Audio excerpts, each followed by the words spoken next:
In 2023, the personal savings rate in the United States dropped to around 4.1%. That means the average American household was holding on to roughly 4 cents of every dollar they earned. The rest was gone.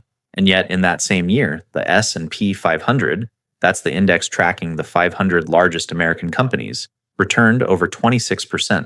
4 cents saved, 26% available. Most people looked at those two numbers and felt no connection between them. Saving felt responsible. Investing felt like something other people did. People with more margin, more confidence, more of a head start. So the money sat, protected, idle, slowly losing ground to inflation, while the market quietly compounded for everyone who stayed in it. Here's what that gap actually costs.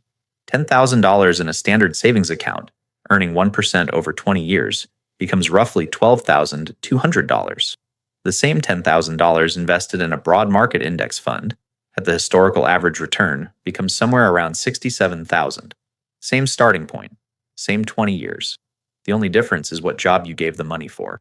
So why don't more people make that move? That's the question worth sitting with, because it isn't a math problem.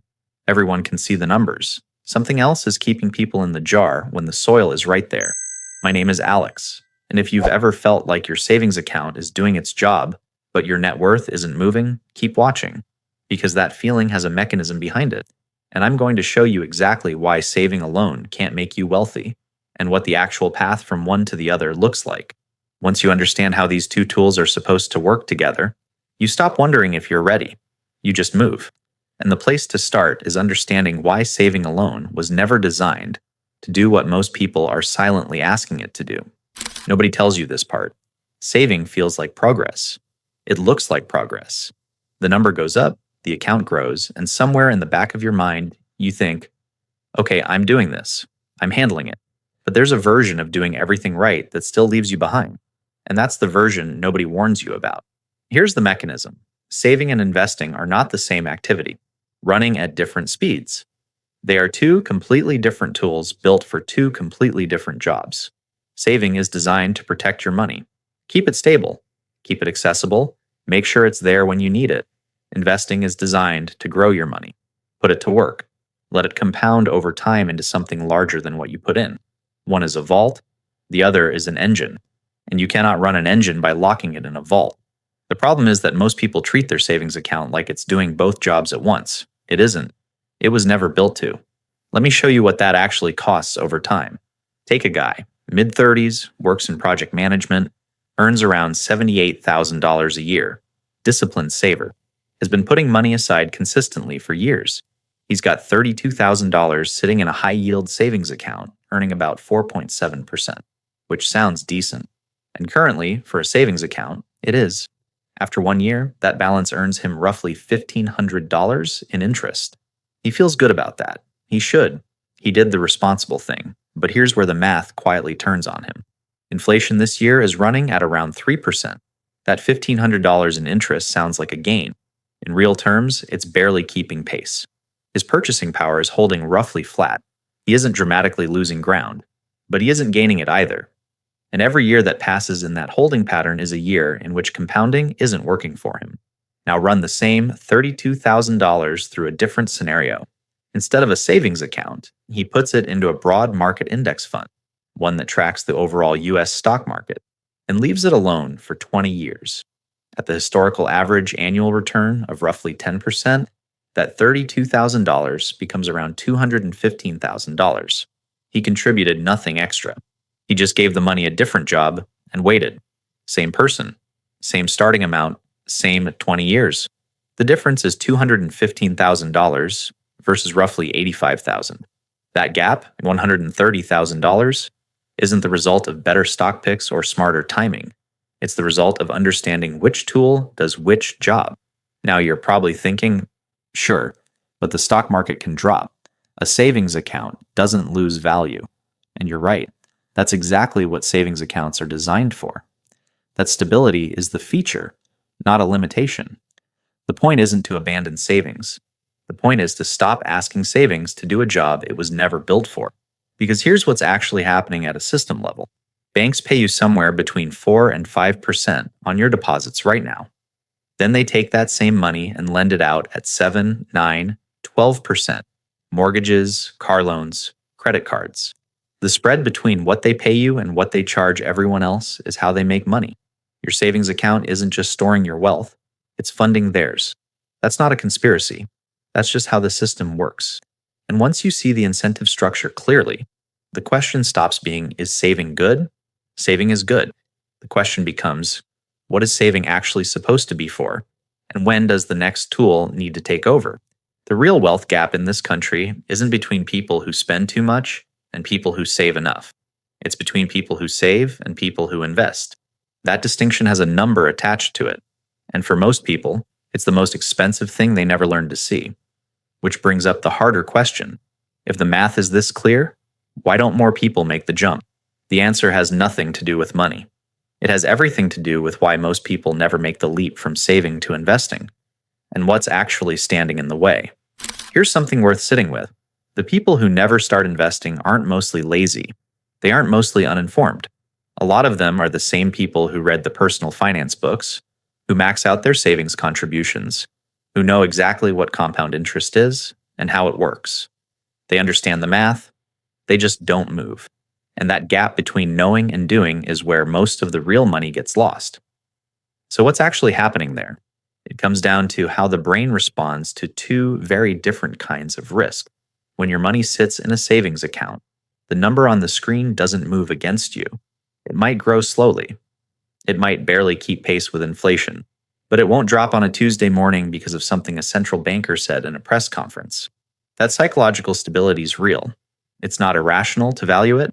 The problem is that the brain starts treating the absence of visible loss as the same thing as safety, and those two things are not the same. Think about what's actually happening to money sitting still. Currently, the average savings account at a major US bank pays somewhere around 0.5% in interest. Even the better high-yield accounts are hovering around 4 to 5%. Inflation this year is running at roughly 3%, which means in the best-case scenario, your savings account is outpacing inflation by about 1 to 2 percentage points. You're not losing dramatically, but you're also not building anything. You're just maintaining, treading water while the current slowly pushes you back. The brain doesn't register that as danger. It registers it as calm. And that's the trap. Now contrast that with what investing actually feels like in the early stages. Take a woman, early 40s, works as a nursing director at a regional hospital, makes around $94,000 a year. She's been saving diligently for a decade. She finally opens a brokerage account, puts in $2,000, and buys into a simple index fund. 3 weeks later, the market pulls back 4%. Her account is down $80. She checks it again the next morning. Still down. She checks it twice more that day. By the end of the week, she's wondering if she made a mistake. That $80 drop hit her harder than the $1,500 she quietly lost to inflation over the past year. And that's not a character flaw. That's just how the brain is wired. Losses feel roughly twice as painful as equivalent gains feel good. Psychologists call it loss aversion. It doesn't matter that the math clearly favors staying in. The emotional experience of watching a number go down overrides the intellectual case for holding steady. And here's the part that makes it worse. The financial media is built around that exact feeling. Every market dip gets a headline. Every correction gets a segment.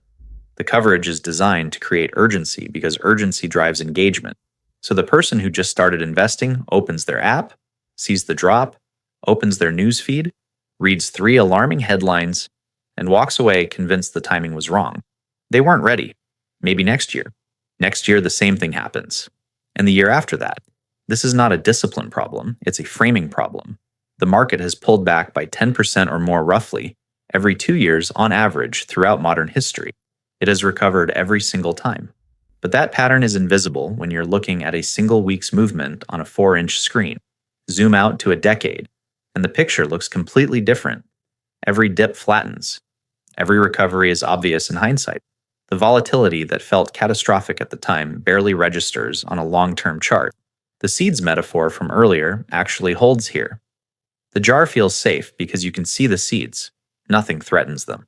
But seeds in a jar don't grow. They just sit there, slowly losing viability. The discomfort of putting them in the soil isn't a sign that something is going wrong. It's the condition required for anything to happen at all. Understanding why the fear exists is one thing. Structuring your money so the fear loses its grip is another. That's where building your foundation before you invest comes in. Getting the practical setup right so that when the market moves against you, and it will, you don't have a reason to panic. Most people think the barrier to investing is knowledge. Learn enough, feel confident enough, then start. But that's not actually what stops people mid-stride. What stops them is a much more practical problem. They don't have their money organized in a way that makes investing feel safe. And without that structure underneath them, every market dip becomes a genuine threat, not just an emotional one. So before a single dollar goes into the market, two things need to be in place. Not because of some arbitrary rule, because without them, the math works against your psychology in a way that's almost impossible to overcome. The first is an emergency fund, and not a vague one, a specific, fully funded, sitting in cash buffer that covers 3 to 6 months of your actual living expenses, not income, expenses, rent or mortgage, utilities, groceries, transportation, insurance, and minimum debt payments, the real monthly number. For most households in the US this year, that lands somewhere between $12,000 and $28,000, depending on location and lifestyle. Whatever your number is, that amount needs to be liquid, accessible, and completely separate from anything you plan to invest. Here's why this matters more than most people realize. Consider a guy, late 30s, works as a civil engineer for a mid-size infrastructure firm, earns around $86,000 a year. He started investing in early 2024 with around $8,000. No emergency fund. He figures he has stable employment, a decent salary, and a small credit line he can tap if something unexpected comes up. 8 months later, his car needs a transmission replacement. $3,200 he didn't see coming. He doesn't have cash on hand, so he sells part of his portfolio to cover it. The market happened to be down that week.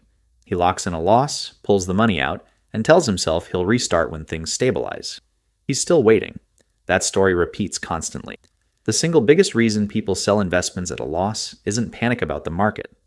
It's that life sends an unexpected bill, and the investment account is the only liquid asset available. The emergency fund isn't a conservative suggestion. It is the structural requirement that keeps your investments from becoming an emergency fund by default. Once that cash buffer is in place, the second piece is mental separation.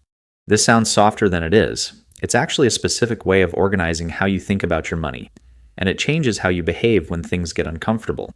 The framework is 2 buckets, not 2 accounts necessarily, though that helps. 2 clearly defined purposes. Bucket 1 is your safety money. This is the emergency fund plus any cash you know you'll need within the next 1 to 2 years.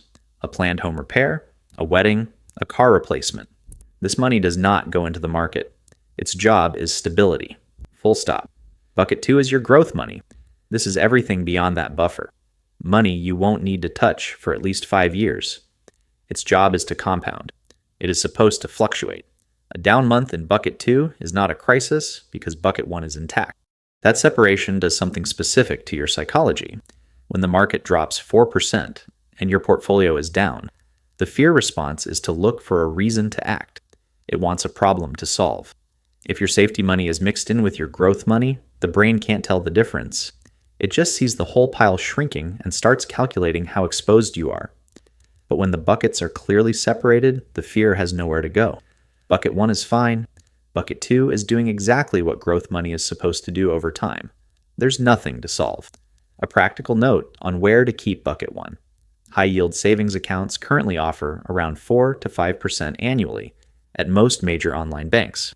That's enough to keep pace with inflation roughly. The money isn't idle. But more importantly, it's there, it's stable, and it's not in the market.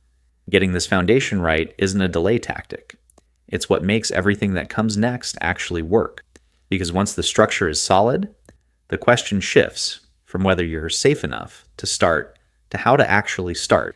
And that's where understanding what simple investments look like becomes the whole game. There is a version of this moment that trips up almost everyone. The foundation is in place, the emergency fund is funded, the buckets are mentally separated, and then comes the actual decision. Where does the money go? And suddenly the sheer volume of options makes the whole thing feel impossible. Stocks, bonds, ETFs, mutual funds, real estate investment trusts, crypto, options, commodities. The financial industry has spent decades making the menu as long as possible. That's not an accident. Complexity sells products. Simplicity doesn't need a salesperson. Here's what the research actually shows. The more variables an investor tries to manage, the worse their average outcome tends to be. Not because they're unintelligent, because every additional decision is another opportunity to get the timing wrong, to second guess, to react to noise instead of signal. The investors who consistently outperform over long periods aren't the ones running the most sophisticated strategies. They're usually the ones running the most boring ones. So start there. Start boring. The single most accessible entry point for a first-time investor right now is a broad market index fund, specifically something that tracks the total US stock market, or the S&P 500. That's the index representing the 500 largest publicly traded American companies. When you buy into one of these funds, you're not betting on a single company. You're buying a small piece of all of them at once. If Apple has a bad quarter, but Microsoft has a great one, it balances out. If one sector pulls back, another tends to hold. The diversification is built in from the moment you buy. The cost matters too. Most broad index funds currently carry an expense ratio. That's the annual fee the fund charges to manage your money, of somewhere between 0.03 and 0.2%. On a $10,000 investment, that's $3 to $20 a year. Compare that to actively managed mutual funds, which often charge 1 to 1.5% annually. That difference sounds small. Over 30 years, on a growing portfolio, it compounds into tens of thousands of dollars in fees quietly leaving your account. Now consider someone, early 30s, works as a logistics coordinator for a regional freight company, earns around $61,000 a year. She's never invested before. She opens a brokerage account on a Sunday afternoon, transfers $150 from checking, and buys into a total market index fund. That's it. No research report, no earnings call to analyze, no price target to track. She set a recurring transfer for $150 a month and went back to her life. 12 months later, her account is up. Not dramatically, but it's moving in the right direction, and she didn't have to think about it once. That's the point. The goal in the first year of investing isn't to optimize. It's to participate, to get into the market and stay there long enough for the habit to feel normal. Because once investing feels like a background process instead of an active decision, the emotional interference drops dramatically. Now you're probably thinking, what about individual stocks? What about crypto?